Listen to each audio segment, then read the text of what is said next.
Hello friend, જય Swaminarayan. Welcome to Krupa's cooking point. આજે આપણે બનાવીશું નાયલોન પોહા ચેવડા. અહીંયા એક મોટું વાસણ મેં લીધું છે ચેવડો કરવા માટે. તેમાં થોડુંક વધારે તેલ એડ કરવાનું છે. તેલ ગરમ થાય એટલે સિંગદાણા, લીલા મરચાં અને કડી પત્તા એડ કરી દેવાના છે. તેને બરાબર સોતે કરી દઈશું. અહીંયા મરચાં એકદમ તીખા લેવાના છે, કારણ કે આપણે બહારથી મરચું એડ કરતા નથી, એટલે અહીંયા તીખા મરચાંનો જ યુઝ કરવાનો રહેશે. તમે જોઈ શકો છો કે અહીંયા સિંગદાણા, મરચાં અને લીમડી સોતે થઈ ગયા છે. હવે તેમાં અડધી ચમચી જેટલો હળદર પાવડર એડ કરી દઈશું. તેને પણ મિક્સ કરી અને તેમાં આ રીતના 500 ગ્રામ મેં નાયલોન પૌવા લીધા છે, તે એડ કરી દેવાના છે. તેને બરાબર આપણે મિક્સ કરી દઈશું. અહીંયા ગેસની ફ્લેમ એકદમ સ્લો જ રાખીને તેને બરાબર મિક્સ કરીને શેકી લેવાના છે.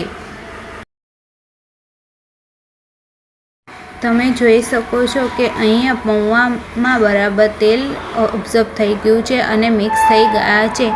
હવે તેમાં આપણે સ્વાદ અનુસાર મીઠું એડ કરી દેવાનું છે. ત્યારબાદ તેને ફરીથી સ્લો મીડિયમ ફ્લેમ પર જ તેને પ્રોપર શેકી લેવાના છે. આપણે બરાબર હલાવતા રહેવાનું છે શેકતી વખતે, નહીં તો તે નીચે ચોંટી જાય છે. તમે જોઈ શકો છો કે આપણા નાયલોન પૌવા રેડી થઈ ગયા છે. હવે તેમાં થોડો ગરમ મસાલો એડ કરી દઈશું.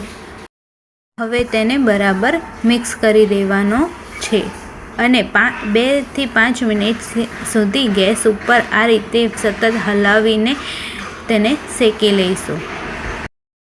હવે ગેસની ફ્લેમ બંધ કરીને આપણે નીચે ઉતારી દેવાનો છે. તમે જોઈ શકો છો કે એકદમ મસ્ત રીતે નાયલોન પૌવાનો ચેવડો રેડી થઈ ગયો છે. હવે તેમાં નાયલોન સેવ આ રીતે એડ કરી દેવાની છે. તમારે જરૂર પડે એટલી એડ કરી શકો છો. તેને બરાબર હવે મિક્સ કરી દેવાનું છે.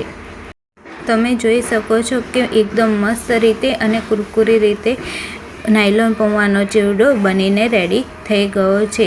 જો તમને મારી આ રેસીપી ગમી હોય તો મારી ચેનલને લાઈક કરજો, શેર કરજો અને સબસ્ક્રાઈબ કરજો. અને ઘરે બધાને બનાવીને ખવડાવજો. બધાને ખૂબ જ ભાવશે.